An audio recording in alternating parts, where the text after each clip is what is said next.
ओम नमः सिद्धेभ्यः। ओम नमः सिद्धेभ्यः। ओम नमः सिद्धेभ्यः। श्री वीतरागाय नमो नमः। नमो अरिहंताणं। नमो सिद्धाणं। नमो आयर्याणं। नमो वज्रायाणं। नमो लोये सव्वसाहूनम्। आचार्य भगवान कुंद स्वामी की जय। आचार्य भगवान नेमीचंद्र स्वामी की जय। आचार्य भगवान शांति सागर महाराज की जय। आचार्य भगवान विद्यासागर मुनिराज की जय। समस्त मुनि संघ की जय। जय जिनेंद्र श्रावक बंधू आणि भगिनींनो, आजच्या या चौथ्या भागामध्ये आपण सम्यक्त या विषयावर चर्चा करू। आचार्य भगवंताच्या धर्मशास्त्रानुसार सम्यक्त्वाचे फार महत्त्व आहे। सम्यक्त्व नसेल तर आपल्या पुरुषार्थाला काही महत्त्व राहत नाही। या संसारामध्ये होणाऱ्या दुःखापासून सुटण्याकरता सम्यक्त्वाची आराधना खूप आवश्यक आहे। या वर्तमान काळामध्ये ज्याप्रमाणे धनाचा अभाव असताना खूप कष्टांचा दुःखांचा सामना करावा लागतो, त्याप्रमाणे सम्यक्त्वाच्या अभावामध्ये आध्यात्मिक विकास होऊ शकत नाही। आध्यात्मिक शांतता समाधान प्राप्त करण्याकरता सम्यक्त्व हे अतिशय आवश्यक आहे। सम्यक्त्व म्हणजे खरे देव, खरे गुरु व खरे शास्त्र यावर असलेली खरी प्रगाढ श्रद्धा। आचार्य भगवंतांनी आपल्या धर्मशास्त्रामध्ये वर्णन केलेले 7 तत्व यावरील खरी श्रद्धा। अशा या सम्यक्त्वाचे 8 अंग आहेत। ते याप्रमाणे: पहिले निशंकित अंग, यामध्ये जिनेंद्र भगवंतांच्या वचनावर कोणतीही शंका न करणे। दुसऱ्या क्रमांकाचे निकांक्षित अंग, यामध्ये संसार सुखाची आकांक्षा न बाळगता मोक्ष प्राप्तीसाठी केलेले तप पुरत। तिसरे निर्विचिकित्सा अंग, यामध्ये रत्नत्रय आराधक मुनींच्या शरीरांची ग्लानी न करता त्यांच्या गुणांची प्रतीती करणे म्हणजे निर्विचिकित्सा अंग होय। चौथे अमूढ दृष्टी अंग, यामध्ये खरे देव, गुरु, शास्त्र यांच्या सिद्धांतावर यथार्थ दृष्टिकोन ठेवणे, मूढता न ठेवणे। पाचवे उपगुहन अंग, यामध्ये मोक्ष मार्गाची आराधना करणाऱ्याकडून होणाऱ्या दोषाला झाकून घेणे अथवा प्रगट न होऊ देणे, याला उपगुहन अंग असे म्हणतात। सहावं स्थितीकरण अंग, यामध्ये रत्नत्रय आराधक विचलित झाला असेल तर त्याला प्रेमाने समजावून धर्ममार्गामध्ये स्थिर करणे म्हणजे स्थितीकरण अंग होय। सातवे अंग म्हणजे वात्सल्य अंग, यामध्ये मुनी, आरिका, श्रावक, श्राविका तथा सर्व धर्म बंधूंचा सद्भावनापूर्वक यथायोग्य आदर सत्कार करणे म्हणजे वात्सल्य अंग होय। प्रभावना अंग, आठवे अंग, यामध्ये पूजन, दान, ध्यान, तपश्चर्या इत्यादी कार्यामध्ये धर्माची महिमा प्रसारित करणे, याला प्रभावना अंग असे म्हणतात। हे सर्व सम्यक्त्वाचे 8 अंग आहेत।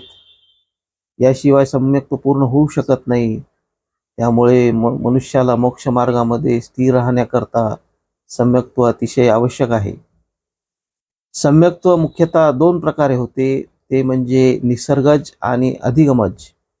निसर्गज म्हणजे जन्मतः आणि अधिगमज म्हणजे उपदेशाने किंवा उपदेश वाचून। सम्यक्त्वाचे मुख्यतः 3 प्रकार आहेत: औपशमिक सम्यक्त्व, क्षयिक सम्यक्त्व आणि क्षयोपशमिक सम्यक्त्व। औपशमिक सम्यक्त्व म्हणजे दर्शन मोहनीय कर्माच्या 7 प्रकृतीचा उपशम झाल्यावर होणारे निर्मळ श्रद्धान। उपशम म्हणजे दबणे, उदाहरणार्थ गाळयुक्त पाणी स्थिर झाल्यावर गाळ खाली बसतो व निर्मळ पाणी वरती राहते, याप्रमाणे उपशम। दर्शन मोहनीय कर्माचा सर्वथा क्षय झाल्यावर होणारा निर्मळ श्रद्धागुण त्याला क्षयिक सम्यक्त्व म्हणतात।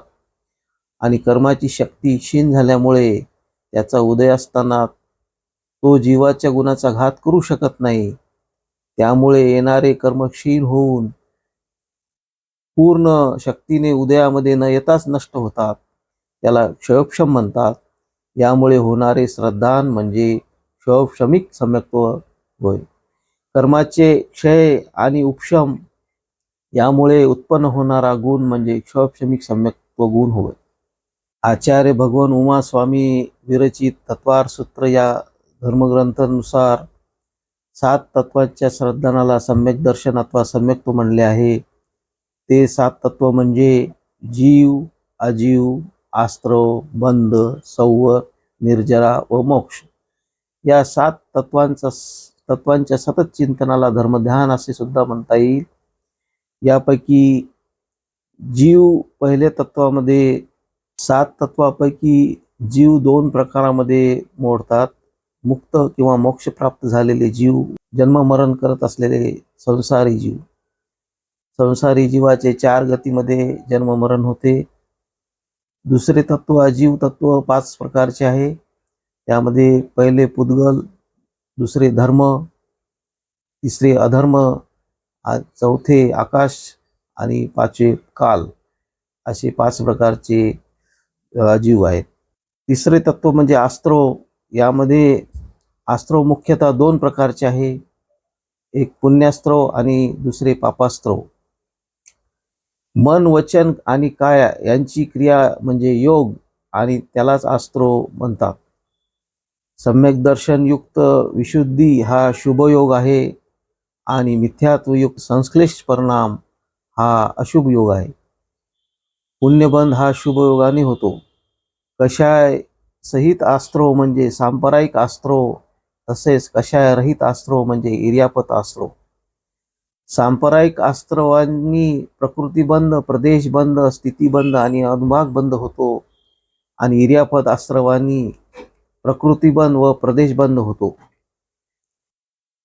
सांप्रदायिक आस्त्रवाचे 39 भेद आहेत. ते म्हणजे 5 इंद्रियजनित, 4 कषाययुक्त, 5 अव्रतयुक्त आणि 25 क्रियायुक्त. 25 क्रिया म्हणजे 5 विभिन्न क्रिया ज्यामध्ये सम्यक्त्व, मिथ्यात्व, प्रयोग, समाधान, इर्यापत संबंधित असलेल्या सर्व क्रिया.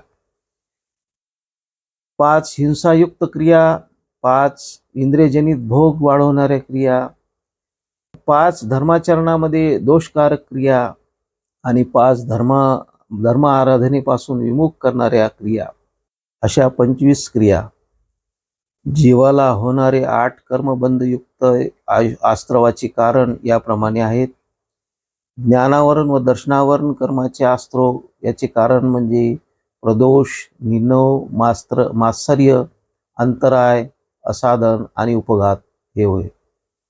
असाता वेदनीय कर्माचे आस्त्रव म्हणजे दुःख, शोक, ताप, आक्रंदन, वध, परिदेवन हे होत. तसेच आर्तरौद्र, ध्यानयुक्त परिणाम हे सुद्धा असाता वेदनीय कर्माचे आस्त्रव होत.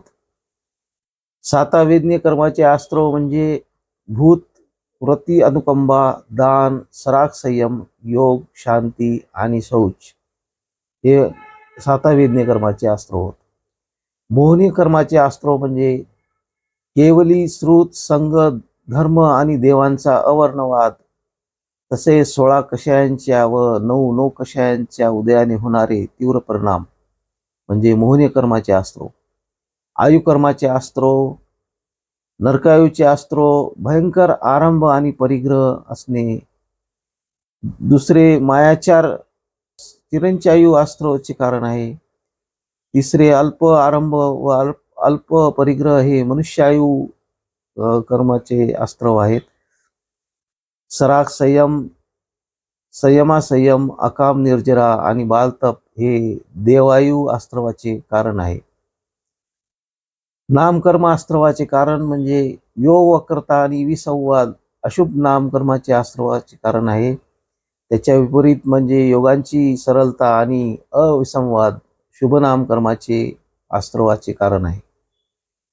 दर्शन विशुद्धी, विनय संपन्नता, शील, व्रत, अभिक्षत ज्ञानोपयोग, संवेग, त्याग, तप, साधू समाधी, वयावृत्ती, अर्हत भक्ती, आचार्य भक्ती, बहुश्रुत भक्ती, प्रवचन भक्ती, आवश्यक परिहानी, मार्ग प्रभावना, प्रवचन व वत्सलत्व हे सर्व तीर्थंकर प्रकृती नामकर्माचे आस्त्रव आहे.